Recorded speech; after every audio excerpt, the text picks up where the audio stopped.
Let's rock indeed. Hey, hello. Welcome to a fashionably late edition Total Spotfest Live. JJ Brownlee, Jamie Foxter, Austin Reddick coming back at you. I am not going to shame you, Jamie, because I am sure because Mark Stradamus strikes again. I did kind of call this, 3 months ago, 2.5 months ago? you know, it ain't easy being green.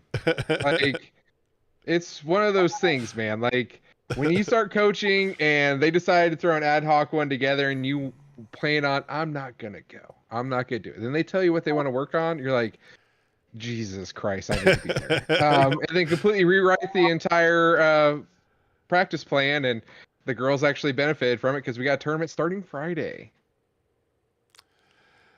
Hey, you got to put in the work. So, but hey, we are here. We're going to talk some blood and guts. Austin, how you been doing, man? I've been doing well. I on your recommendation, although I was planning on doing it anyway, I did go back and watch FTR versus Bullet Club Gold from Collision before the 2 out of 3 falls match, so long as ahead of time. And that pretty much made my weekend. There's few things I love more than just really good tag team wrestling, and it was exactly that. Well, I hope all of you did the same, and we're going to talk about 2 out of 3 falls here in a second. But as we always like to do, thank you for watching, thank you for listening. Honestly, we truly appreciate you guys giving us your support. If it's your first time here, hit the follow button, hit the like, subscribe, definitely, stick around with us. You can leave a comment down below if you're watching us live. Jump in the live chat. We will, slight delay, but we will be getting to any questions you may have. Let's dive into it. So we had blood and guts, but before we get there, Jamie, you watched the first FTR Bullet Club Gold match already, right? Yeah, I've watched all of them now. You have watched all of them. Okay. The Austin, circle is complete. Okay, circle is indeed complete. So, homework for those of you who haven't is the same as last week because my God, we talked a lot about it. You know, the shtick of a 2 out of 3 falls match, how it's not really a surprise it goes 3 falls, right? You know, but that being said, this match, I mean, I shame to say it was on par with the FTR Briscoes 2 out of 3 falls match, but it was damn close. It was phenomenal. That's legacy. You can't really mess with this. It's why the Briscoes is now not a part of the I understand that. I still think the Briscoes was the better match, but my God. So have you watched, so you said you watched the first one. You haven't watched 2 out of 3 falls yet, Austin, have you? No, I watched that as well. Yeah, I watched that one live. You did watch After watching the first one, I wasn't missing out. So what are your thoughts on the 2 out of 3 falls match? Just overall, it was phenomenal. I think I liked the first one just a little bit more. But at that, I think it's preference at that point. Like, either one was great. I think the first one surprises you because it's like 40 minutes long and you're not expecting it to go that long and be that good. Yeah. When they kicked off the 2 out of 3 falls match and got about 20 minutes into the hour of TV, I already knew they were going like the full first hour. But the fact that the third fall happened with 90 seconds left was so out of nowhere and just such a great touch. Because like we were talking about a week ago, a lot of times 2 out of 3 falls, it does get very obvious. Like, yes. Hey, one team takes 1 fall, one team takes a fall, we're playing for the third. But you could tell, and I love that they started the show with it. So you didn't know necessarily how long it was going to go. But you knew because it started on the hour, about the time you're getting to the start of the next hour, they'd been announcing it was a 60-minute time limit. And now you start thinking, all right, they could do a draw on this. Because I was already thinking that kind of makes MJF and Cole getting a shot at the winners even more interesting. If it's a draw and they turn it into a 3-way tag or something like that. But then you start getting, like, there's almost no time left, and you're starting to, like, convince yourself, all right, this is going to go to a draw, which is cool. I'll take more of this any day of the week. Mm-hmm. And then they get you with that third fall with, like, 90 seconds left before the time. It was just beautiful storytelling and just excellent tag team wrestling. Jamie, what about you? Best way I can describe it, and I've had a little bit of time to think about this. It was almost perfect, to your point. Like, I can't really think of anything that would put it more perfect. It's probably, you know what I mean? Like, It was just excellent. And the only reason, like, the Briscoes are higher, or maybe you say Legion of Doom versus Demolition circa 1989, 1991, there and there, like those level of matches. I mean, you know how I feel about Demolition. Same. But it was, like, I got nothing bad to say about it. Like, I got nothing, guys. I got nothing. It's kind of one of those things. It's like, as I watch that, I go, it's like, and I remember, like, we used to do, like, our matches of the year, and we used to do, like, these year-end things, Austin. And we still do. We do them every year. We still do. We modified it a little bit, but we had. So I remember we did that, and we're doing, like, tag match of the year or something of that nature. And I actually didn't choose the Briscoes FTR 2 out of 3 falls. I chose the first one for the very same reason you talked about the first one, right? Because the first one was the poeticness of it. It was that, wow, what the hell is this? Where'd this come from? Sort of thing, right? But I mean, a lot of people have called this the best tag team match ever on television, and that's a pretty bold claim to throw out there that I don't want to. For free television, they may be right. I don't know. I don't know if I would argue with it either, though, is the thing. It was literally everything you wanted, right? You had good spots, you had good technical wrestling, you had close calls, you had heel shit, you had a little bit of everything. It was fantastic. The only thing that thing was maybe missing was a bear in its natural habitat. a Studebaker. Of course, they follow that up with the Owen Hart finals and Ruby Soho. Hey, Ruby. Not winning any again. What? Told you, man. What? She can never win. It's a good shtick. It's a great That's shtick. her gimmick, It and it works for her. It's a really good gimmick. But at some point, she has to win something. Some point, when she turns back to face again in a couple years, whatever, before she retires, whatever, sometime give Ruby just a title. It's one thing. Just one. I'm sure she'll get like a TBS title run at some point. Yeah. Fine. I was surprised. I'm not gonna lie. I was surprised they put over Willow and Ricky though. Absolutely. I was more surprised about Ricky. Go ahead, Austin. No, I was just gonna say, I was not expecting that when we talked about last week, kind of what we thought was gonna happen. I thought Ruby seemed like a sure thing, and I thought Ricky was such an obvious call, but it seemed out of line with like what they normally do. Yeah, it was phenomenal, and just Collision in general, because we just go back and watch the first FTR Bullet Club Gold match. We watched the whole episode. The last 2 weeks of Collision have been some of the best pro wrestling TV I've seen in a long time. It's such it is like a more old school wrestling show, but you still get good wrestling on it.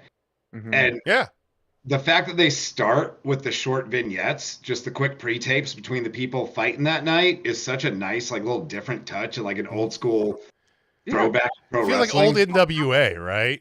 Yeah. Yeah. Saturday night main event, man. It felt like I was watching Saturday Night Main Event. Absolutely. It's a very enjoyable 2 hours of pro wrestling TV. And we got surprises. Yeah. Did not see him putting Willow over, did not see him putting Ricky over. And then once they put Willow over, I was even more sure they weren't putting Ricky over. 100%, right? They were going to do both young. No. And they're making Ricky heels. They can put I don't really like the whole like little heelish thing that they did with Ricky. I don't mind the rope grab because that's kind of in between or whatever, right? You know? Yeah. But the whole like they had Jushin Thunder Liger there and to give the trophy and he kind of blows past him and it's like, okay, all right. You don't need to turn him heel because he's going against CM Punk. Okay. Not at all. And the rope grab, is it cheating? Technically, yes. Orange Cassidy does it. Be a baby face, and you can look Punk right in the eye and say, "What would Owen have done? What would have Owen have done to win this tournament?" Absolutely. That definitely grab her damn 100%. Yeah. Then you stay a baby face about it, and then you tell them, "Hey, I've seen you take shortcuts. Hey, the tournament was on the line. I did what I had to do to win. We could fight again if you really want to." Like, you could keep him a babyface. I don't think they need to turn him heel, but either way, he got the win, so we at least got something out of it. Yeah, and here's the thing. This is probably why I'm such a big heel guy. You know, I played college football, and in high school, like when I was playing there, my head coach came up to me one day, because I was blocking or something like that. And he goes, "Hey, you need to grab him," and everything like that. I'm like, "No, man, like that's illegal." And he's like, "If you ain't cheating, you ain't trying." And that is stuck with me my entire life.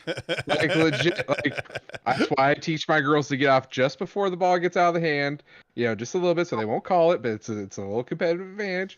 You know, like it's just one of those things. Like if you ain't cheating, you ain't trying. And he cheated, and look what happened. He got the dub when all of us just 100% wrote him off because no way in hell is CM Punk gonna put him over, especially right after he came back after everything. And wearing Heart Foundation trunks and shit. I mean, come on. There was a lot of Heart Foundation tribute gear throughout the last 2 weeks of that. A lot.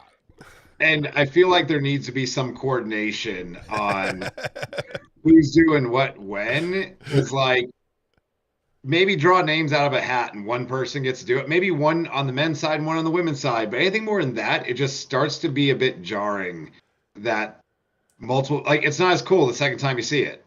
Right. Well, FTR and CM Punk are notable, like, Heart family mega fans, right? Okay, cool. Let them do it, right? You have Ruby come out with all these pink accents on her stuff, pink boots, and it's like, it's a little off-brand. You know, it's... Well, then when Britt comes out full in pink and black, that's on brand because she always does that.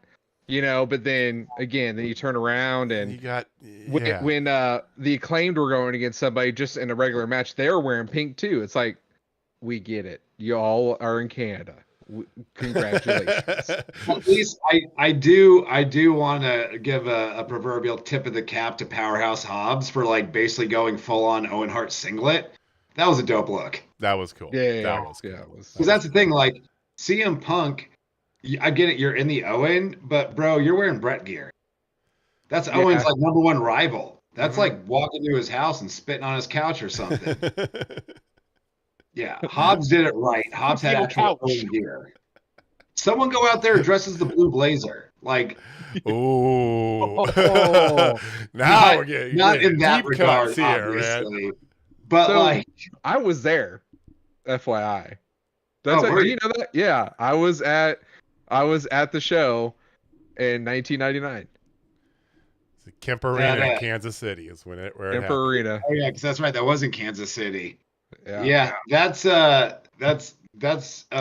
awkward one to have on the list of I was theirs because it's like an interesting thing, but kind of morbid to bring up in like regular conversation. Jamie said, Jamie, what have you always told me about it? And he said everything about it. Like that show always haunts you. Oh yeah. It's just one of those things. Like anytime I go to a show, I mean a big show now, it always brings back the memories. Even when I'm with my friends, anything like that, like especially if I'm closer, because at Kemper, like there is no bad seat in Kemper. There really wasn't. But we were halfway up, and for some odd reason we were down further during that match. I don't know why, but we were down. Saw him bounce twice. It's kind of messed up, man. It was one of the weirdest things I've ever seen in my whole entire life. Stick with you. Yeah, that's kind of shit. Just will stick with you. Yeah. Well, let's shift gears from that abruptly. So Collision, I would say Collision's been, even though I'm not excited about the Saturday night thing, especially with football coming up here shortly. It's been very good wrestling. It's been a very good, enjoyable show. And they replaced Kevin Kelly with Ian Riccaboni, this past week. And that was fast, by the way. Kevin Kelly was okay, but he's always been okay. Yeah. I mean, the fact I could not get over the first week how he could not say Andrade El Idolo. Yeah. Like I could not get over that. And Ian's solid. Ian's good. He's got a good voice. He's been around. He knows his stuff. I like it. Ian and Nigel back together. I mean, and also you've got Shivani, you've got JR, you've got Taz. Let's get some younger people on your commentary teams and not just using voices that have been around in wrestling for 3 decades now. Exactly.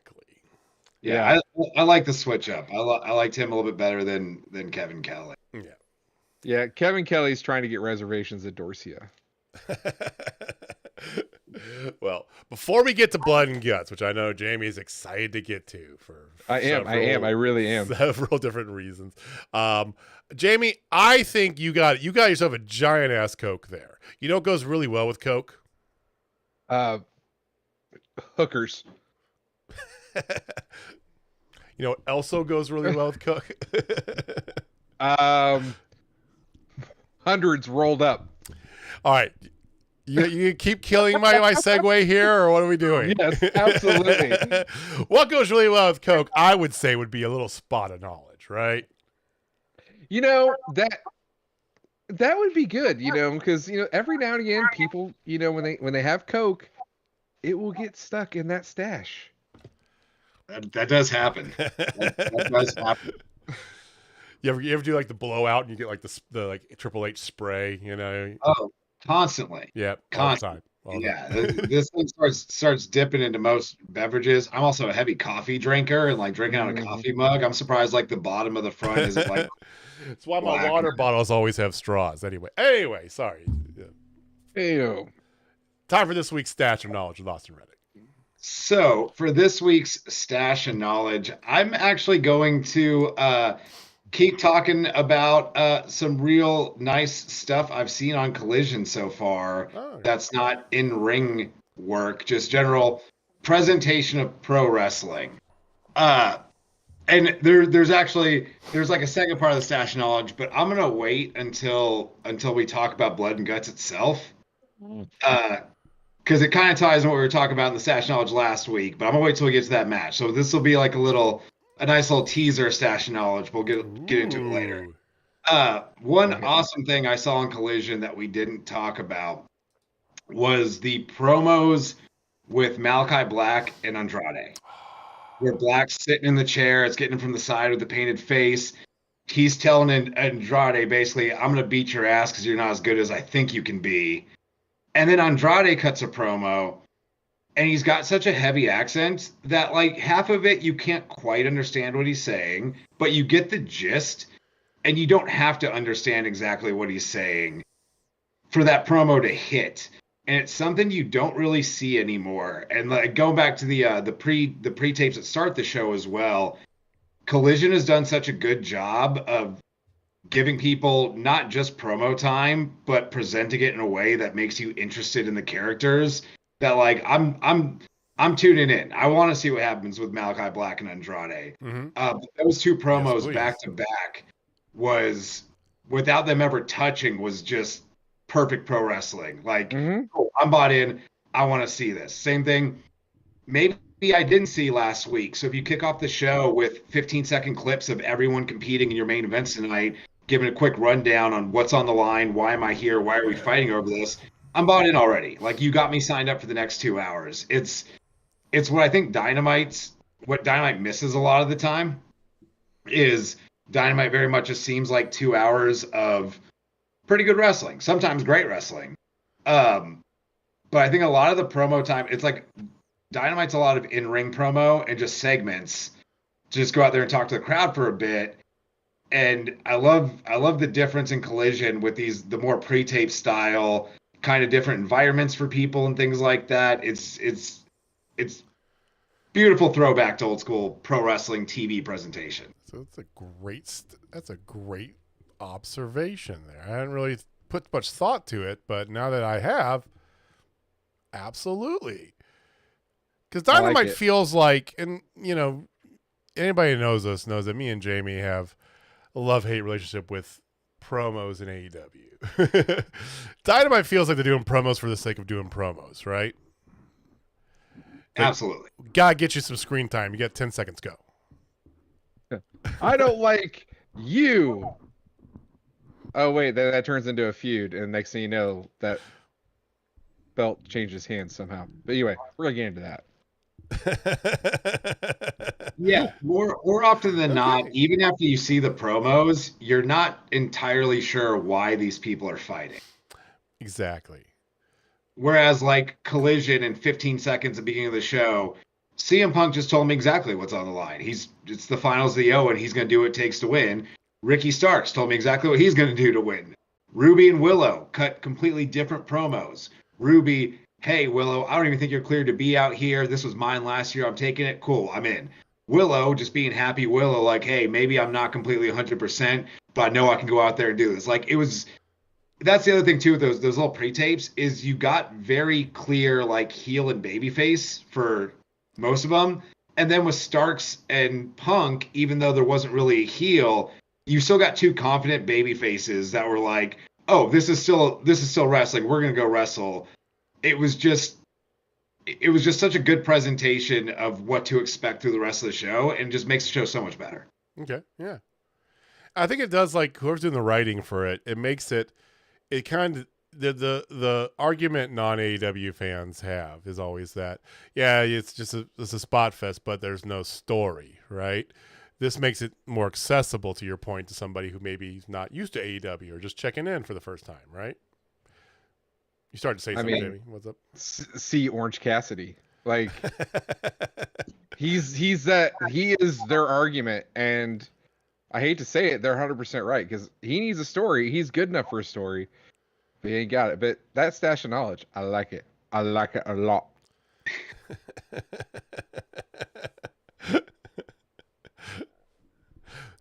Some of these are going to be quite easy. Others, not so much. I've worked in a couple.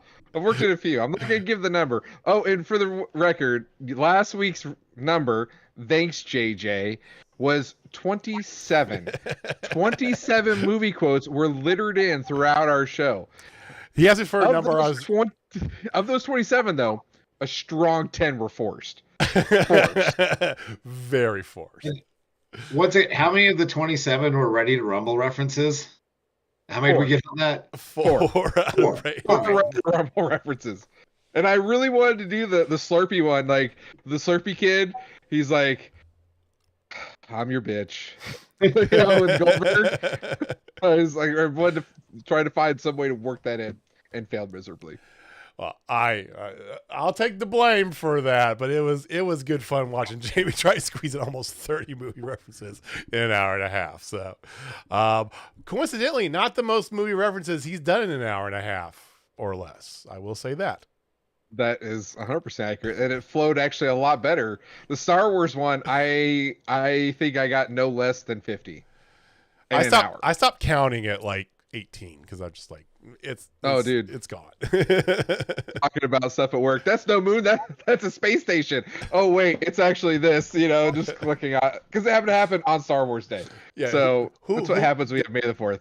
Don't give. I'm the one that scheduled it. You're welcome. All right. Wonderful stash of knowledge, which we're gonna kind of circle back to. We're not done with this knowledge. More knowledge coming soon, guys. More knowledge. Part 2 of last week's stash of knowledge to come later when we talk about blood and/or guts. Let's talk about let's get to blood and guts. Let's talk about AEW Dynamite Blood and Guts edition, brought to you by Shark Week. And only 4 matches, which somewhat expected. Yeah, when one takes up half the show. Yeah. Which I was surprised Blood and Guts itself went the full hour. Same. Me too. But we'll get to it. It was good. So let's just get out of the way. The squash match. Oh, that was Britt Baker versus local competitor Kyla Sparks. Yeah, and that's it.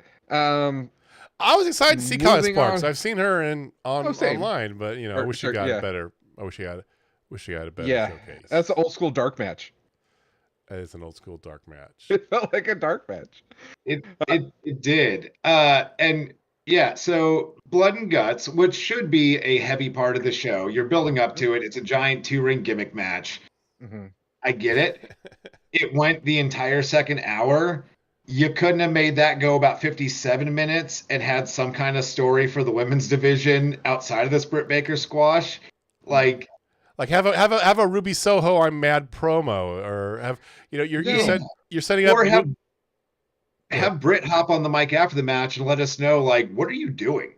Where are you going? That's a great question, sir. What's up with Britt Baker? Because excellent. She was good for the long run she had with the title, which I think went long, got repetitive, but I think that's more on the creative end than just Britt herself.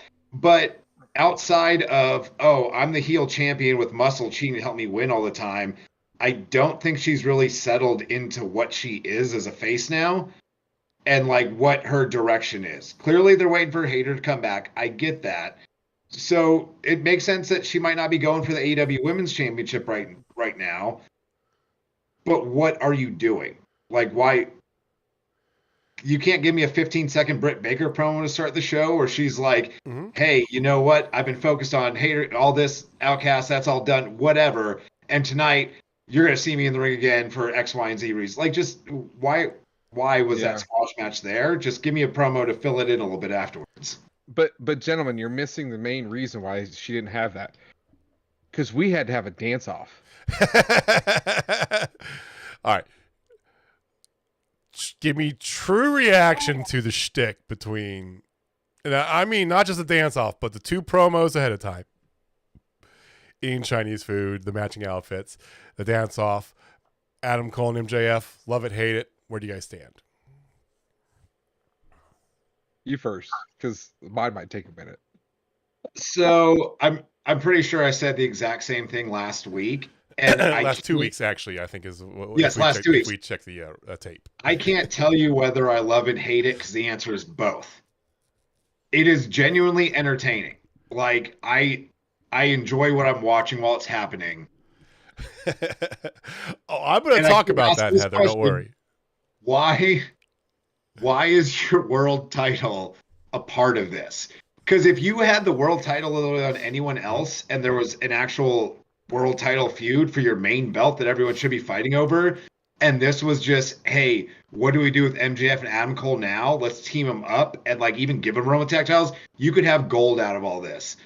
But you've got your world champion who was literally the devil like 3 weeks ago, just the worst guy in the world, cheating on everybody and all that, is now just doing comedy shtick, which is very good. It's very entertaining. I enjoy it. But why is your world title a part of this? It would be so good if that wasn't involved. I hear you. And counterpoint to that very specific question is they showed us at the end before FTR came out, and they had the whole face-off. They showed us why the world title is involved, and is to no one's surprise, Cole's holding the belt, staring at it. MJF gets mad at him. Why are you doing this? They, MJF gives him the side eye after they get, they bro it up. It's the long play of we need to draw this out so that we can build it properly for England. Right? I get it. Because of all that, and we knew that was going to be the eventuality of this anyway, right? And I think we all knew that that's the eventuality. Somehow they're going to have a falling out or turn on each other one way or another, whatever, right? I now love this. Okay, I totally it's been slowly getting me little bit by little bit, but then the dance off happened and I go, all right, I'm in. I don't care. I'm in. I loved it. It was stupid. It was crazy. There was nods there to a bunch of things, including Adam Cole's Twitch stream of all things and the way he danced. I loved it. I think it's great.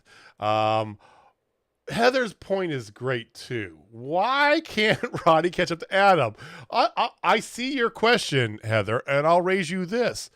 What is with the goddamn 1991 neck brace around Roddy's neck? It's like, come on, guys. Really? We're doing this? Really? Yeah. Poor Roddy. If your neck is that jacked up, why are you there? Shouldn't you be home healing? Shouldn't you have a halo on, for God's sake? Come on. Now you went internationally last week and then flew all the way to Boston this week to chase after a dude that clearly wants another dude instead. Like, just stay home and heal and come back when you're ready. With a memory foam mattress around your neck. It's like, what? The Joel Gertner? I just feel like we're gonna have this moment with Roddy. Speaking of this, he's just gonna be like, I'm just a boy standing in front of another boy, telling him I love him. I feel like we're gonna have that moment. Does anybody else feel like we're having that moment? Because I feel like we're gonna have that moment. And no, that wasn't forced either. I think that's a fantastic idea. Heather says that we need to have Roddy chasing after them on a ridiculous vehicle each week, like a Razor scooter one week, and then something. Turn it into like Roadrunner and Wile E. Coyote. Like, he keeps setting up elaborate traps to try and finally get Adam Cole to talk to him. He needs a rascal. He needs a rascal the entire time. The Roddy Rascal. The Roddy Rascal, yes. The Roddy Rascal. Roddy Rascal. Yeah. Now all I want in the world is for, in like a couple of weeks, Roddy finally catches up to Adam Cole backstage, and when he goes to talk to him, Samoa Joe shows up out of nowhere and puts him in just pops out from behind the curtain and just chokes him out. And Cole just stands there like, oh shit, runs away. Well, oh, that would be hilarious. If this ends, he gets choked out. If it ends with an imminent return of Kyle O'Reilly to form, that I'm good with all this. But yeah, the whole Roddy thing, I think that adds to it because it's so like old school ridiculous. Roddy can't, doesn't know what's going on, and he's, whatever. You said you had lots of thoughts, Jamie. So yes, and thank you. Where do I begin? At first, like, I agree. I think we're all on the what the hell's going on, this is your world champion moment. Mm-hmm. To now, I love this more than anything I've ever seen. The dance off's what got it for me. Like, first off, MJF's got moves that I didn't know he had.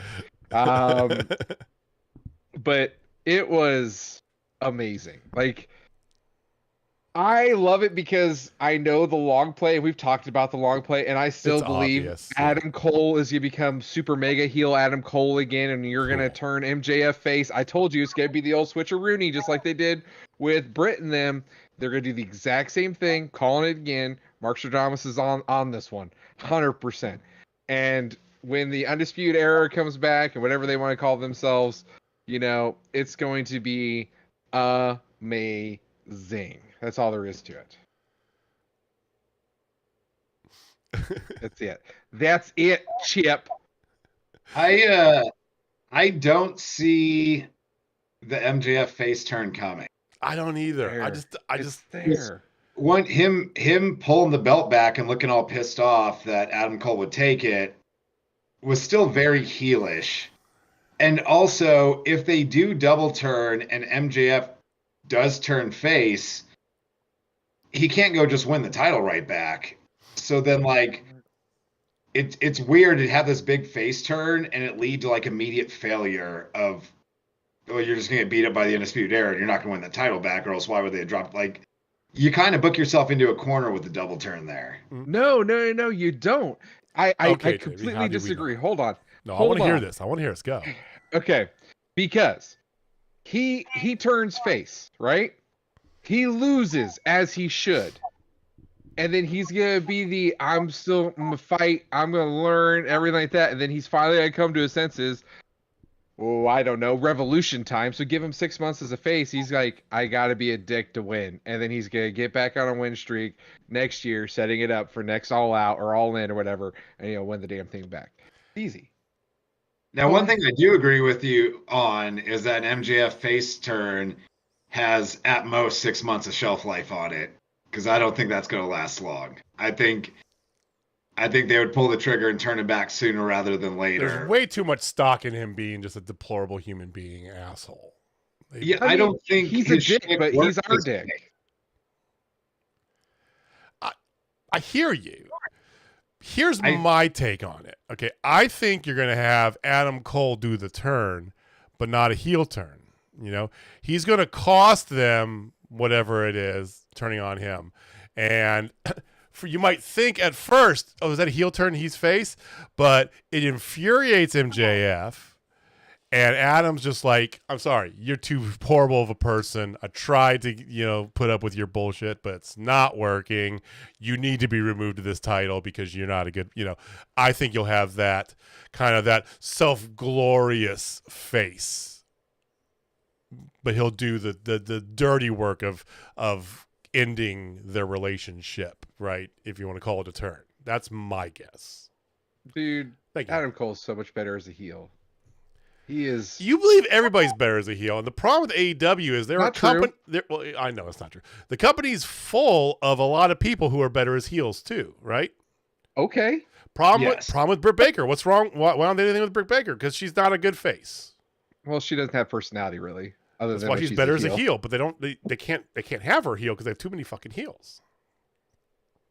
Yeah, and one thing I noticed tonight as well is that it seems like every heel in AEW has some kind of shtick the crowd really likes to get cheer and go along with. Mm-hmm. When they kicked off the show sending Jungle Boy out there, I like that they started with the song and took it away.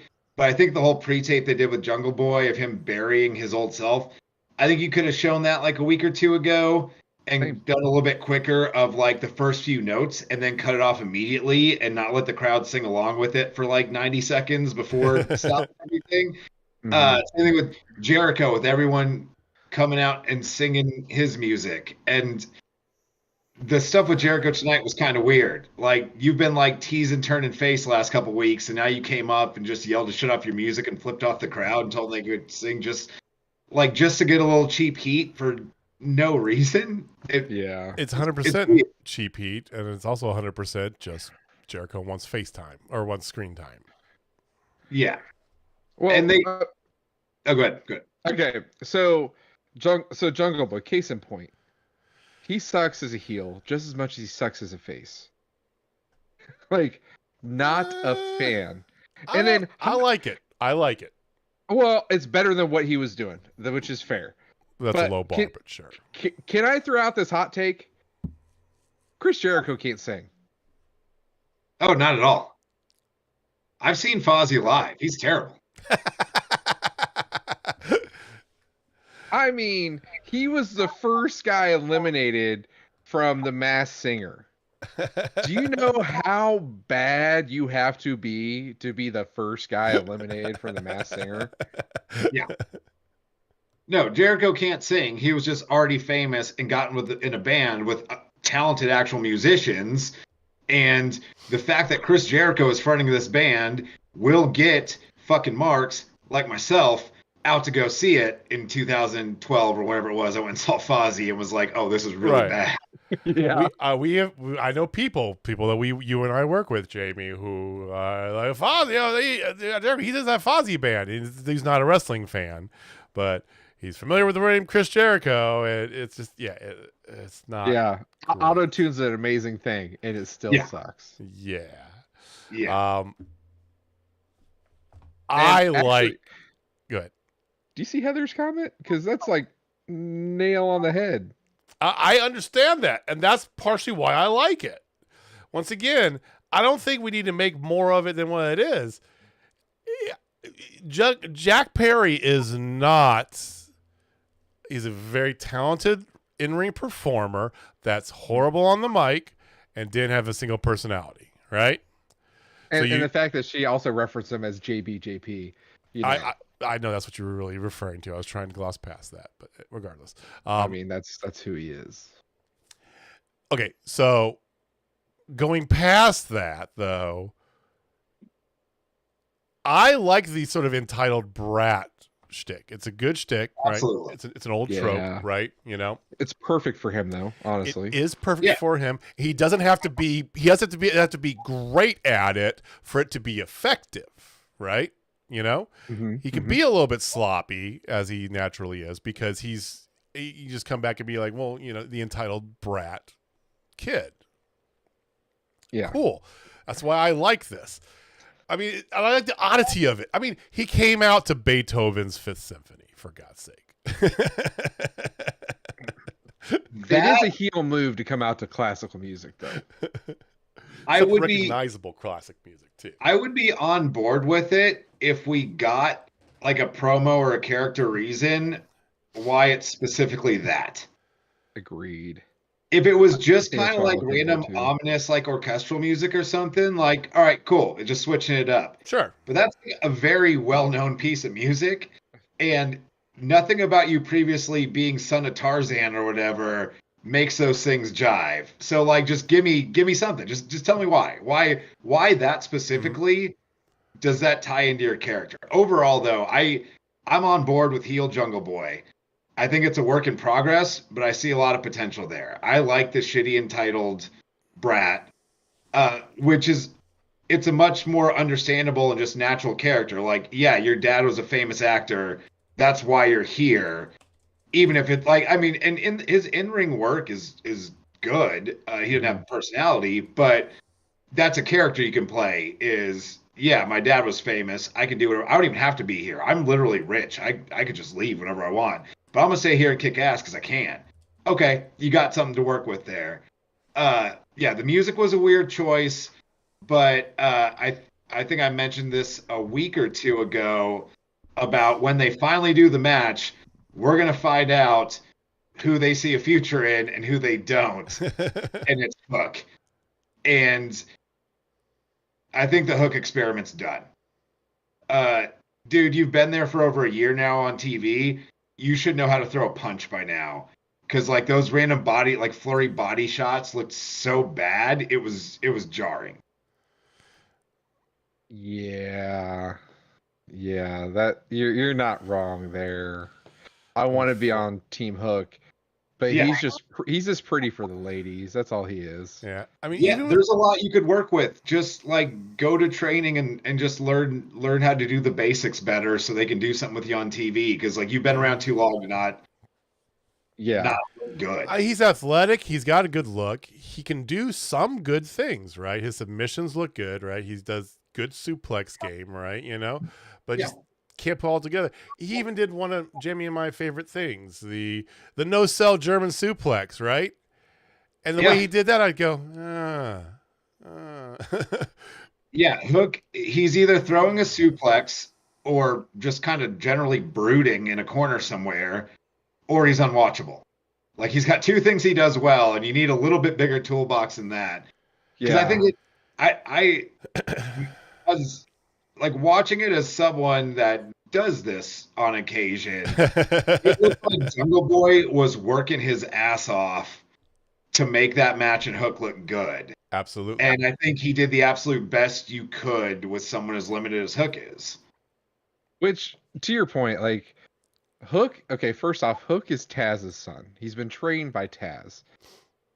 Yes, Taz is a human suplex machine. We get it. We get his shtick. You don't have to rip off your dad's shtick, man. Hell, you got his finishing move, and you call it Red Rum now instead of just the Taz mission, like it is. It's like you need your own moveset, and he doesn't even have that. Yeah, I wish he had a different submission too, because like the Taz mission was rad in 1995 when UFC didn't exist, and you didn't have 7 out of every 10 indie guys using a choke as a finish, or just Right. indie guys in general. Like I mean, you could see Hook out there putting a rear naked choke on someone, or you could see Samoa Joe out there putting a rear naked choke on someone. Which one looks like it's going to be more effective? It's Joe. Like, it's always Joe. Yeah. I wish he had a different submission. Like, call it the Taz Mission 22 or something like that. Like, do a nod to it, but like change it up a little bit. And my big problem with Hook, other than the stuff that we already mentioned, is just like you said, Jamie, is that he's Taz's kid, right? He doesn't talk for shit, like hardly ever, right? But who does talk for him? Taz, who's on the goddamn announce table, right? That drove me crazy. The whole first hour of the show, Taz brooding because his kid lost. It's like, why don't you go be his goddamn manager if that's going to be the case? And you're already the mouthpiece for him. It's He'd not be an excellent doing manager for him. Yeah, it's not doing the announce table or him any favors, right? It was just a distraction the whole time. Well, and the thing was, they did Hook right in the beginning because he was so limited. They had him in a faction and they protected him that way. Absolutely.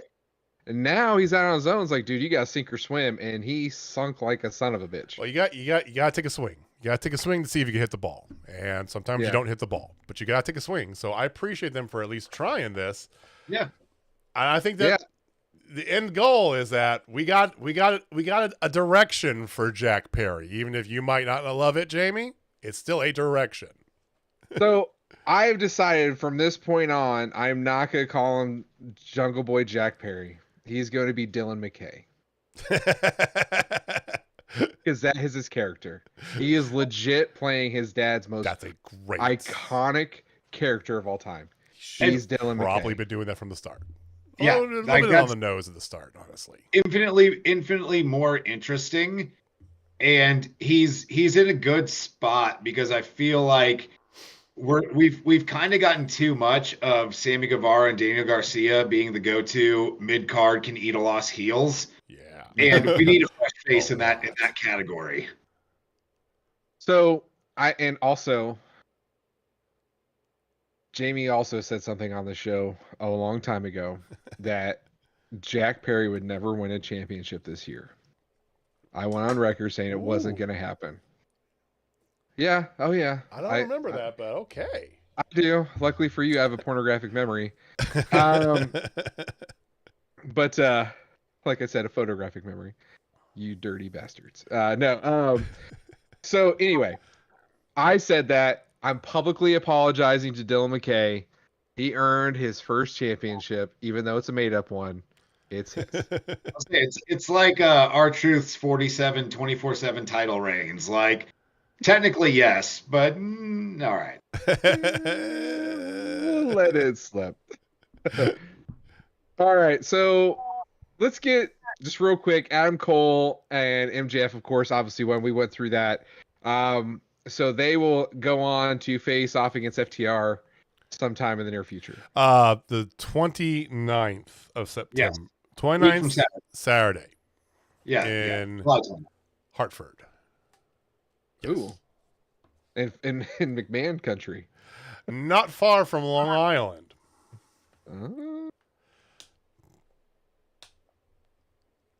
Yeah, it's a good place for the person who's going to get the pop to get turned on. I'm just saying. They're in a bit of a weird spot with this now, because now you're at the end, so you've still got a month after that to build, which is a decent amount of time if we're going to go right out of the end of this. I think this whole setup of the blind eliminator tournament seemed to be a little excessive. I think you could have done the same story but better and had the rest of your roster doing more interesting things if you just did something like you got the 30-minute time limit draw. Adam Cole wants a rematch. MJF first tells him no, and then maybe you make up a ridiculous premise, because the blind eliminator tournament is a ridiculous premise in the first place. But something where MJF goes to Adam Cole, you know what? I talked to Tony Khan. I want to add some more gold in my waist. He said if I found a partner and win 3 matches, I get a shot at the tag titles. You get me those tag titles, I'll give you another shot at this belt. Something like that. Not the most logical thing in the world, but it's good enough to work off of. And now you're not throwing a blind tournament where it's clearly pre-planned tags that a lot of it ends up being forgotten about because it was clearly just to push this MJF Adam Cole angle. You're not. It also kind of cheapens your tag division too, because you have a dozen tag teams that are all really good. Why are you throwing all these random people together? Just put the 2 of them together, come up with a story where they got to get a couple wins and they can challenge for the titles, and then go from there. I think your easiest way out is MJF and Adam Cole straight up lose because they're wrestling the greatest tag team in the world, and then you get one of them jumping the other about it afterwards. I don't think that's going to happen, but I think that's the easiest off-ramp. Because FTR should beat MJF and Adam Cole. FTR should beat. They just went 58 minutes with Bullet Club Gold and one of the best tag matches of all time. They should be able to straight up win this tag team match. And I agree. It does no service for the long-term story to give them the belts. Yeah, I say, I'm right there with you. FTR wins, preferably clean, but of course I feel like there's going to be some way where it won't be technically clean. Like Adam Cole will turn on MJF, and then MJF will come out on Wednesday on Dynamite saying, "I knew it was you. You broke my heart." And there you go. End of story. We start the feud officially. Yeah. And then forget this thing that ever happened. I know you're bitter because they totally took one of your favorite gimmicks and made it just burr. Yeah, they made it bad somehow. How do you screw up a lethal lottery? But they did somehow. You almost had that 100% right. Shoe? Honestly. Heather, you almost had that right. It's the Roddy Rascal. Remember? Roddy Rascal. Roddy Rascal. The Roddy Rascal. Yeah, what's up with they go for hot food. They go to a Chinese food restaurant. Why don't you go to an Indian restaurant? Anyway. Whatever. I digress. But can we talk about the biggest pop of the night before Blood and Guts was by far the double clothesline? When they called out double clothesline and they hit it and the crowd went completely. Oh, the crowd was into that match. They were into that whole thing, right? That's what happens when you come back to America. It was great. The crowd was even really into Jungle Boy and Hook. They were hot tonight, and that was great. These crowds know their stuff. Yeah. And the double clothesline spot was great, as you could reasonably expect it to be, because that basic old school shit works. It doesn't mean only do that, but give the crowd anything to play along with where they understand what's going on, and they're gonna join along with you. And it was great. You got the people popping as loud as they would for anything else in the night for a double clothesline. For a simple double, which somehow, after all this other stuff, including a Panama Sunrise, the double clothesline is what took out Daniel Garcia. In fairness, they've been setting that up for the past few weeks with this whole thing. I know, I love it. That's the whole point. And they haven't been able to hit it until tonight. So Basic storytelling works. You set it up for a few weeks, you give them a payoff, and you think of something else the next time. It's not rocket science. It's this logic. It's Stop great. it with your logic. If Yeah, only they we could got- do this for the women. Exactly. It would be so easy. And again, like you gave Britt Baker a 3-minute squash match in a show where you had a match go the entire hour. Give 2 more minutes to set something else up. Even if Britt Baker calls out another nobody to show up and fight her next week, and she goes out and does it for 3 minutes again, like, give us some kind of continuity that's not just the mean girls are beating up and spray painting the other girls. You're asking too much. Let's quickly go and talk about either blood or guts, or we could talk about both. I don't know what you guys want to do. Yes. So the cage was down, or the box, if you will. It's like, what's in the box?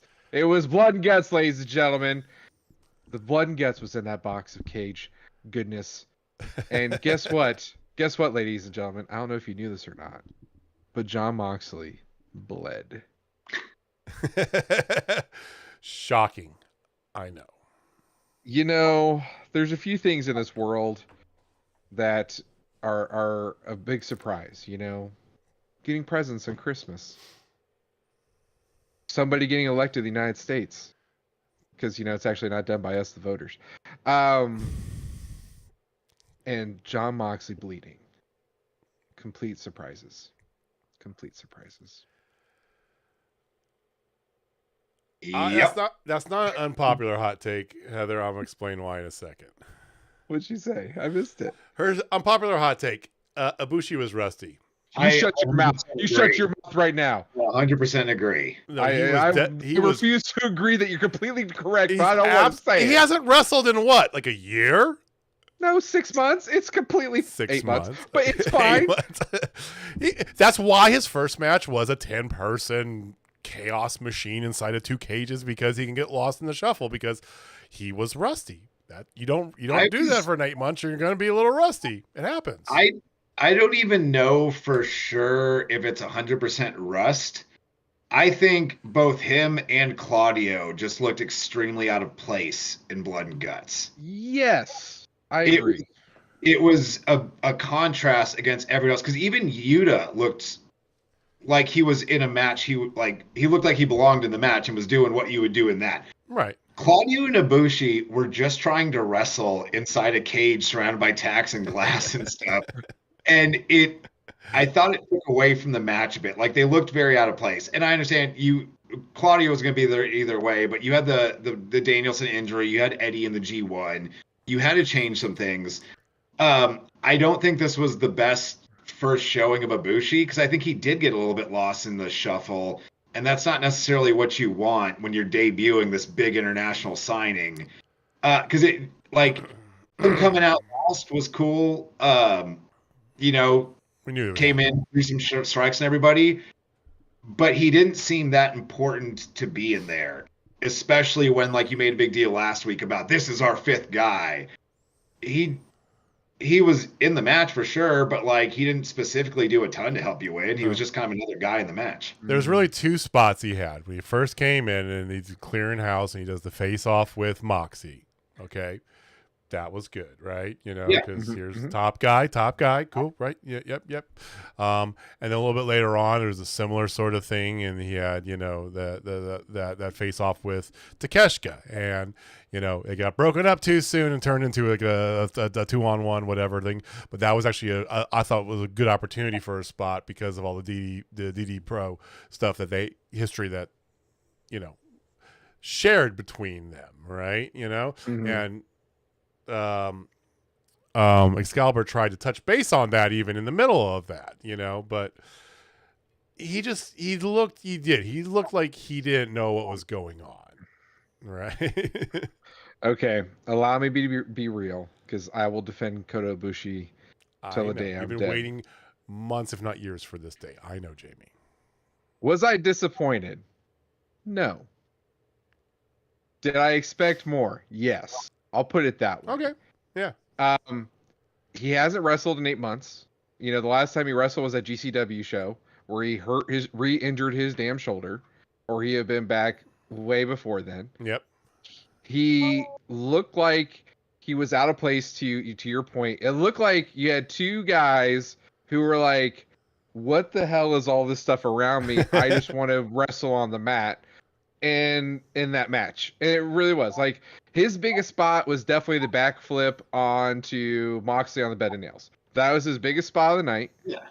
It was his cleanest spot too, by the way. He did look out of place.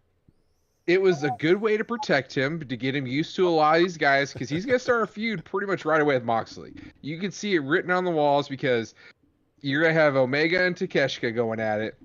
And give me some of that, or sprinkling Pac. Like, you got options with Omega doing their thing. Yeah. So then the Bucks and Hanger got to figure out, they're probably gonna go against the Dark Order, which makes a lot of sense right there. So you have that naturally there. So that leaves Kota Ibushi. What are you gonna do? How about we get you into a damn program with Jon Moxley? Yes. And by the time you're done with that, hopefully Bryan Danielson will be back. Yeah. And then you can insert Danielson, Ibushi, Moxley, Omega. Just shuffle those Legos as many times as you feel like, right? Yeah. You can run that for 6 months, which they probably will. Yeah. What about Pocket walking out and Takeshita then being pulled out by Callis? The whole... I don't know. The ending to me felt a little bit disjointed, right? It felt like they were... Yeah. Did you feel like Callis, the whole idea was for Callis to set up the BCC and leave them high and dry to show that he wasn't a part of them? I don't really know. I feel like that was the intention. I don't think it came across. But what we've been told and what we've seen, especially from him literally stabbing the dude in the head with a screwdriver multiple times the last few months, Callis is there because he hates Kenny Omega, and he wants to see Kenny Omega suffer. And I think in a vacuum, Pac walking out and then Callis pulling out Takeshita could have worked, but you need to set that up a few weeks, like plant some seeds, sell some shit on comp, do something where that makes more sense than, oh, he's leaving. So Pac's in the corner with, I think it was Ibushi in front of him, might have been Omega. Someone's in front of him.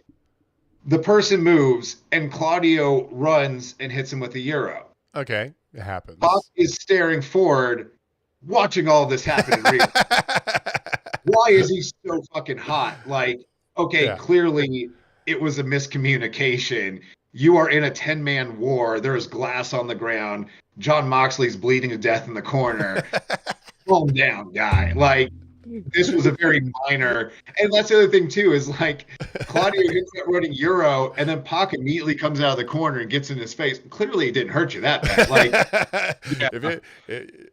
It was a lot of filling, just kind of mailing in the in-between to get to one specific point. And you can't go from just A to C and then just skip B. Felt like needs to be because of B and C happens. It felt like, oh shit, we have 4 minutes. We gotta do this now, right? Sort of thing. Yeah, it was.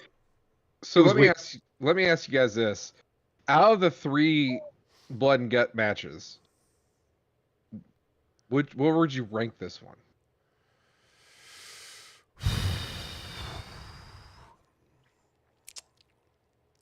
Without specifically remembering the other 2, which I did watch them at the time, but I haven't gone back and watched anything like that, I would still rank this 3rd. I think your description of Ibushi is my description of this match. Was I disappointed? No. Was I expecting more? Yes.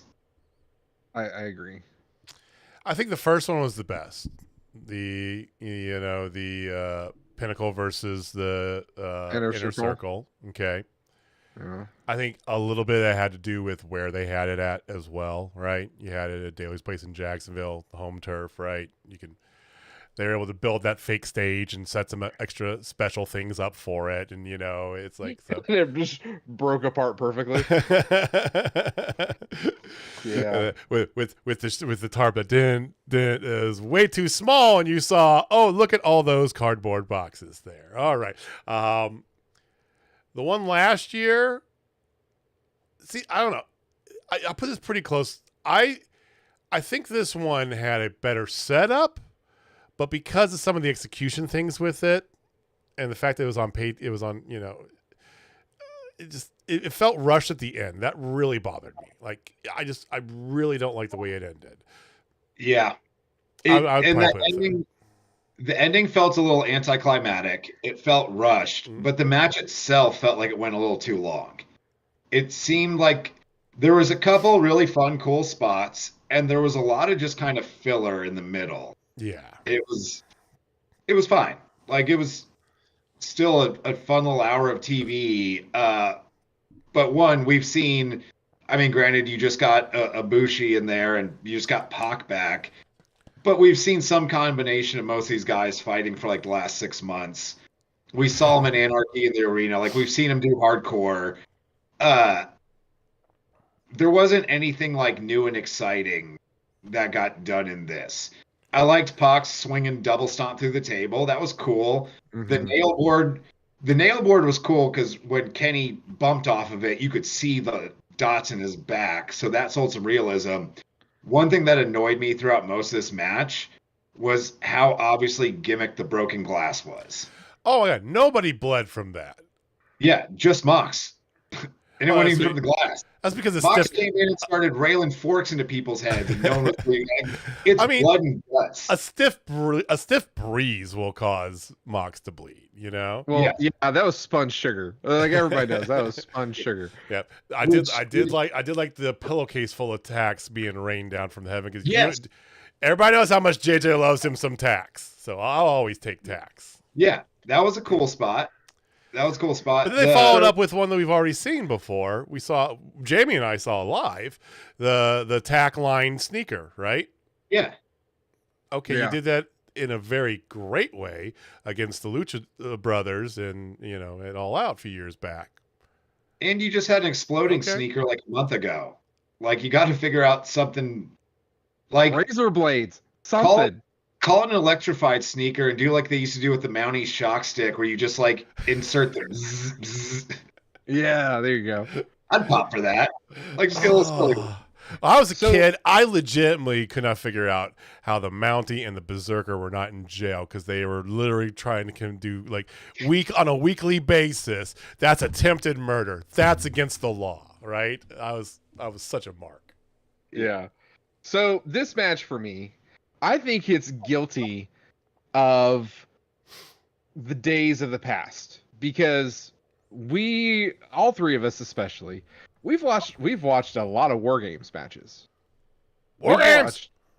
A ton of War Games. So when I'm watching this match, I feel the need for speed because those things are always fast, hard, and they're going and they're just like bonkers from the offset. Like they are just going, just nuts. And this one wasn't.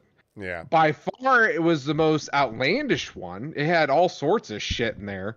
Like, it was very... Well, it had so much glass and other, the other ones have not done that. It was quantity over quality, though, because it did have a lot of stuff, but nothing seemed that... And I think a lot of it had to do with, like, if you're going to pour glass in there, it needs to cut people or do something else. Right. Yeah. Last year you had Sammy Guevara do a swanton off the top of the cage, right? Yeah. Yeah.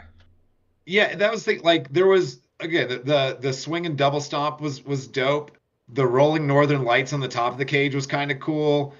Like, you had a couple good spots. But nothing seemed that dangerous, and it might just be a thing with AEW overall, is that we've seen them do pseudo deathmatch style stuff so many times now that like they're starting to run out of different stuff that's not so dangerous that you're just like, well, don't do that. Plus, there was the edict that came out, like you saw on Twitter earlier this week. Which is weird that they came out a week before you have a literal match called Blood and Guts. maybe pocket that one for a week or so, then send it out. But that actually ties right into the reopening of the Stash of Knowledge. Ooh, yes. I don't know why I gotta do the finger. Like I don't know why I gotta do the finger. Yeah, we all have stashes. Sometimes I like to do one of these as well.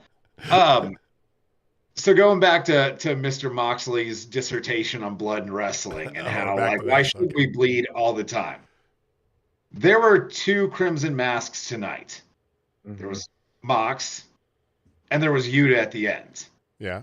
And just the visual difference between seeing Yuta being choked with the chain, blood pouring down his face, that made you feel like, oh, that man's got to tap out. He's about to die.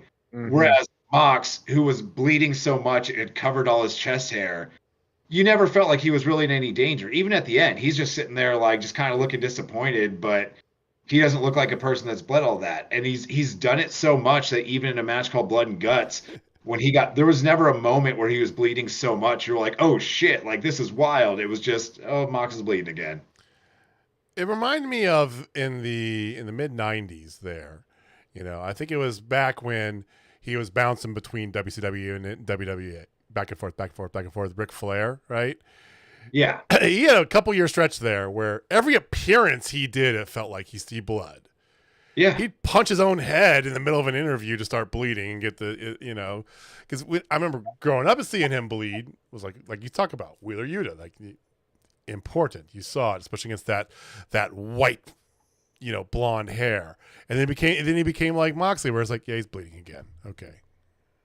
Yeah, like the best way I can explain it, do you guys remember the 3D posters back in the day? Like you could see shit.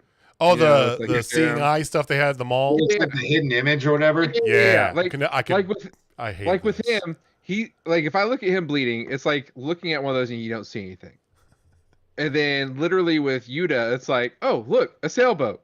It's just like one of those things. Like you feel it, you see it, you get it, you understand it. And then with him, it's just like, man, like this just doesn't feel good. Like I've seen this. It's like it's a Tuesday. I think Wheeler's more of a schooner. Wheeler, I don't know why I saw this, but I feel like Wheeler Yuta could pull off like a boat captain gimmick. Like if you put one of those little hats on it. Oh my god. Yes. Tugboat's illegitimate long lost love child. But Wheeler Yuta looks like he could captain a ship. Like he would fit right in that. Yeah. Yeah. Give a big. I'm talking like a cruise ship or like a naval vessel of some sort. I don't know about the pirate look. You know what? You know what'd be a great gimmick is a cruise director gimmick. Oh my god. That'd be fantastic. A cruise director stable where like you've got someone being the cruise director and Yuta's the captain and Daniel Garcia is like the dance lesson teacher. Like we have Tyler Breeze on this. Yeah. Bring Tyler Breeze in too, because he would god. Yes. Oh, absolutely. So like literally, like I could see it now. A part of the BCC, he changes his gimmick. He becomes like Yuta the pirate, like Steve the pirate, and literally like. Somebody goes up to like Mox and goes, "Hey, where's Steve the pirate?" He's like, "Wait, we got a pirate on our team?" Like, what? I can totally see that happening. Like, full on legit. That would be one of the best things to ever happen. Wheeler Yatta. Oh, Wheeler Yatta. Oh, that's the end of the show, guys. We can't go past that. That's Wheeler chicken dinner. We just gained AEW another like 7,000 viewers a week with that one. Congratulations. Well, I'll say really quick. One thing that I did not expect from Blood and Guts that I now want more of was it starting with Kenny Omega versus Claudio. That was the only time Claudio looked interesting in the match, really. Yeah. Was getting to go in there and roll around with Kenny Omega. Now I want to see that in a singles, and like, where has that been recently? Well, that's been with Claudio and ROH to give you the direct answer. So there's that. I do wonder if Blood and Guts tonight was the end of the Blackpool Combat Club, which it probably should be. Like, Regal's been gone for 9 months now. There's no one from Blackpool there. Y'all have fought a lot of people. Like, let's shake it up and let's do some. Like, you could still continue on with like Mox and Ibushi and then bring Danielson later, but maybe send Claudio and Yuta to Ring of Honor for a while and do something. Technically, they both are in Ring of Honor right now. Yeah, but like keep them there for a while, or send them as a tag team over to Collision and give me FTR versus Claudio and Yuta and some bangers. Like, I'd be cool with that. And I like the idea too. If you keep, here's my thought on that. You know, BCC doesn't need to be a thing that's like the NWO, right? You know, but it can be something that you're associated with, right? You know, so you could do your own thing and still have a BCC logo on your stuff, but you don't refer to you as part of this gang every single week that you come out there, right? So you can pull it together when you need to, right? Like but Team Chaos? Yeah. Team Chaos is a great example, as a matter of fact, right? You know, because they don't all travel together and do everything. Yeah, they don't always go out there and do everything all together. But you can have like Wheeler and Claudio have a natural kind of. It's a very mentoree, father son. I like it. You know, they're both over in Ring of Honor, so they're somewhat aligned, right? And they can kind of be there. Moxley's the wild child, does his own thing no matter what. And then I said, if you need to kind of bring them back together, there's that association that they have, but it's not defining them, you know. It's kind of what the Elite is. The Elite never necessarily is not really a faction, right? They just kind of come and go together and apart as they need to story wise. Well, you do the same thing with BCC. I believe that's my take. I agree. It's time. Moxie's never gonna get his vacation. I'm convinced of that. Yeah, it's been like over a year. He's supposed to get that thing. Yeah, after it was all out last year. He was supposed to finally get that vacation, and then CM Punk went all CM Punk. We'll see what happens after Brawl Out. We'll see. I feel like Mox is finally gonna get the time off, and he's gonna be like, "Renee, you ready to go?" She's gonna be like, "Sorry, I have to go help Roddy try and find Adam Cole." Yeah. Hey. I'll be there in a little bit. I'm charging as Rascal. The Roddy Rascal's being charged up. Oh, the Roddy Rascal. All right. On that note, I think we're going to have to throw a towel in there. So I think that's a good one. Final thoughts moving forward, Blood and Guts, anything whatsoever. Less than one a year, or make it a pay-per-view. Because that seems like they're going to go to a monthly damn pay-per-view, just like WWE. If they do that, it better be on HBO Max. That's all I'm saying. Yeah. No shit. Yeah, if they do like a monthly, like big streaming events, I think that would kind of work. But I like their somewhat quarterly pay-per-views. Like, it gives enough time. I love it. I don't remember the last time I watched an AEW match where a single match on the pay-per-view, I was like, why is this here? Like, everything has got some kind of a build to it, or it's, hey, we're going to throw like 8 really dope wrestlers into a ladder match. That somewhat segues me into my final thought on Blood and Guts, not the match itself, but the evening. You had an hour-long Blood and Guts match. Cool, give it its time. You had 3 other matches. And maybe this will be taped for Rampage later. But how are you going to have a night where there are 2 rings side by side and not have Vikingo and Commander out there like running all these ropes and shit? I was disappointed that we didn't get that in some regard tonight. That's true. Agreed. Now they are going to have the double. What is it? The double ring, the Royal Rampage, or whatever. They're gonna have a battle royal. They did over the last Blood and Guts. But yes, I agree with those thoughts. I think they're both fantastic thoughts. Like, make it like, don't do monthly pay-per-views, and if you do them on HBO Max. Warner Brothers is pining for them. Like, sure, then like put them on Max, and people subscribe to Max. That was why Collision happened so fast. You know, we say fast; they've been playing it for years. But, you know, that's they want the content, so it's like, give them content. You've got more than enough bodies to do that. I'm good without this match on my TV. As much as a spot monkey as I am, this is something I want to see on a pay-per-view. I want to see more of Adam Cole and MJF, 2 out of 3 falls from Bullet Club Gold and FTR, right? Give me, like, to your point, you had 2 rings together, give me Commander and Vikingo. shit, have those two go against the Lucha Brothers and make my head explode. Let's do that. Or some kind of big match with a bunch of luchas in it to just go do cool acrobatics around the ring. I want That more would be luchas, great. period. An awesome contrast to the giant War Games match you have coming up later. Like Yeah. WCW used to throw the luchas out there before War Games. Right. And War Games, even to this point, when they brought it back for NXT, first couple years, fantastic. And then it started to get a little, okay, And then I remember I watched this past year's, because just like you, I have a Peacock subscription, which apparently is going to cost me $1 extra a month. But I watched the War Games matches this past year, and I'm like, Yeah. Like, I think we're just getting burned down on it. I mean, we just are, because we've seen so many damn good ones lately. It's like, how can you top last year's? How can you top the one from 3 years ago? Whatever. Like, they should mellow out on it, or if they do go to the monthly pay-per-view, have one as a pay-per-view, have a goddamn women's one. I think that would be stellar. Not necessarily blood and guts, but I mean, it would still be a blood and guts, if you will, but it's a War Games match. Have a lucha one, have a tag team one. Have a tag team one would be so kick-ass. Like, a tag team would be ridiculous. 3 tag teams together against 3 tag teams instead of being 5. It's 6-on-6. Like, let's make that happen. Or have like 5 tag teams.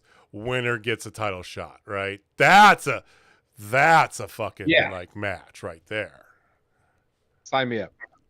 Yeah, so I think they've kind of run into the problem WWE ran into when they started like doing each pay-per-view, like Hell in a Cell is its own pay-per-view, Money in the Bank's its own pay-per-view. You know about when it's going to be every year, and then you just start have to throwing stuff together to build up to it. It's just like when they get started leading up to TLC every year, someone would undoubtedly come out and hit somebody with a chair so they could set up a chairs match. Oh, it's a chairs match. Oh, it seems forced and not interesting. And I think that was like the biggest problem I had with this match is it didn't seem like the blow off to this long feud. It just seemed like they kept the feud going because they knew they had to have something for blood and guts. Right. It was inevitable they're going to do blood and guts, right? We knew that for months. For a bit. One change I would like, one, I think maybe alternating blood and guts and Anarchy in the Arena every year. So it changes up and then it stays a little bit fresher. But also, I think it could be less of a direct ripoff of War Games. So all of the Blackpool Combat Club literally walked in from the other side of the arena. Mm-hmm. Just put one door on each end, and every 5 minutes, one guy from each team enters the match from across the cage. And it's not every 3 minutes, it's it's a one-man advantage for a while, then it's even, then it's a one-man advantage, then it's even. Like, we've seen that so many times. Start throwing one guy from each team in there at a time, get it moving a little bit quicker, and you can do different stuff. Well, I think that last sentence there is the big thing. You can do different stuff. Yeah. Like I think once a year you have once or twice a year you have like one giant crazy ass match. You've been around long enough now. You can pull out of your bag of tricks. So one year it's. One year your spring one is, blood and guts. And then your fall one, you do something else. And then the next year, your spring one's a third match. And then that next one in the fall is, blood and guts again, So it's every year and a half, So if you do it like that, then they all become more special because to your point, Anarchy in the Arena, same thing, First one was amazing. And then it's like, as they go along, right? And that's the way that inevitably it'll always be. If it's a gimmick match, it loses its speciality the more you see of it, right? It's just another one. And pretty soon it's like you're watching the whole is it ICW does that ridiculous thing where it's like their whole show is a ring inside of a cage with barbed wire or something stupid like that. It's like Cage of Death or something like that. Yeah. First match, you're like, oh my god, what's going on? And then 6 matches later, you're like, okay, who's up next, right? Yeah. A lot of times I feel that about just deathmatch shows in general. Is like once you've seen 1 or 2 death matches for the night. It's more or less the same shit. Though it's like going to Taco Bell. Like you can order whatever you want. It's the same shit. It's the same shit, right? Yeah. Nothing against deathmatch wrestlers, but or Taco Bell. Well, We might have something against Taco Bell. I will never disparage Taco Bell. That's me, Miss Howitzer's typical go-to post-wrestling show meal is driving through a Taco Bell somewhere. There you go. But yeah, I'd like to see him change it up a bit. Maybe bring back the old school spin the wheel, make the deal, and you've got Blood and Guts on there. You've got Anarchy in the Arena, Stadium Stampede, and once a year, whoever's the most pissed off at each other, you make them spin the wheel and fight it out. Like you could do something like that. The fact that you brought in a reference from Mad Max Beyond Thunderdome on this show is glorious. That doesn't count. That doesn't count towards the count, though. That doesn't count towards my total, and my total is complete. I am done. Because if I do any more, I'm over. So I'm done. So if anybody has the total of how many movie quotes I have said during this show, put it in the chat now. And if you're correct, we'll pin you at the top, and we'll announce you as the winner on next week's show. All right. Well, that's what we got, guys. If you haven't already, do check out this just yesterday. Well, I guess 2 days. No, still yesterday. Depending on you're watching this week, we did release our interview with Aaron Williams. Next Tuesday, we have an interview that we have rolling out with Darian Bankston. Please check those out. My Lord. So please check those out. We'll be back next week, same bad time, same bad channel. I guess to see how we start the build for All In / All Out. I'm really interested to see how we go about this with 2 pay-per-views a week apart. Dumbest thing ever. Sorry. This is the dumbest thing ever. That is 100% cash grab. 100% I think I did hear they're doing a bundle though. Thank you, Jeebus. I think you can get both for 80 or something like that instead of 50 each. Or yes, $20 off. Let's go. It's some. We may have to do what we used to do back in the day, Jamie. Remember how we used to get together and watch them, and that way we didn't have to pay each of us ridiculous amounts of. May have to do that, but. We'll talk more about that next week. Thank you guys for watching. Thank you for listening. I appreciate you giving us some of your time. Jamie, take us home. All right. Before I do that, first off, get well soon, Heidi. She just had some surgery. I know her main nurse is right here in front of us, but I wanted to make sure that she is feeling better. And then also, we haven't talked about this on the show, but there's a certain somebody that is not Jamie or JJ that is wrestling in Kansas City in a little bit over 10 days. Actually, 10 days, 8 days, 9 days, 9 days, 28th, right? That. Saturday the 29th. 29 days, whatever. There we go. He's going up against Adam Cole and MJF. Yes. In a blood and guts match. I could go out there and have some fun old school comedy bullshit with MJF. That'd be a good time. But that is not what I'll be doing on July 29th. I will be wrestling for Central States Wrestling in Kansas City. So if you're in the area, come on out. I will be fighting a literal giant in the 6'7" Maddox, who is a very large man that I'm going to punch in the face repeatedly, hopefully, and beat. But we'll see. Well, good luck with that. Can you reach the face of Maddox? Oh, I got length, man. I got reach. Okay. Hey, I got long arms. Just punch him in the dick. Yeah, that'll lower his face. Bam. They used to do the old Mortal Kombat uppercut. And then somebody's like, toasty! You know, that's all you need. That doesn't count either. That's a video game reference. It's a video game reference. Completely different. All right, Jamie, take us home. All right, ladies and gentlemen, if you're on Down Total Spotfest, I got 3 words for you. Roddy Rascal rules. Yes! All right, guys, we'll see you next week. Peace.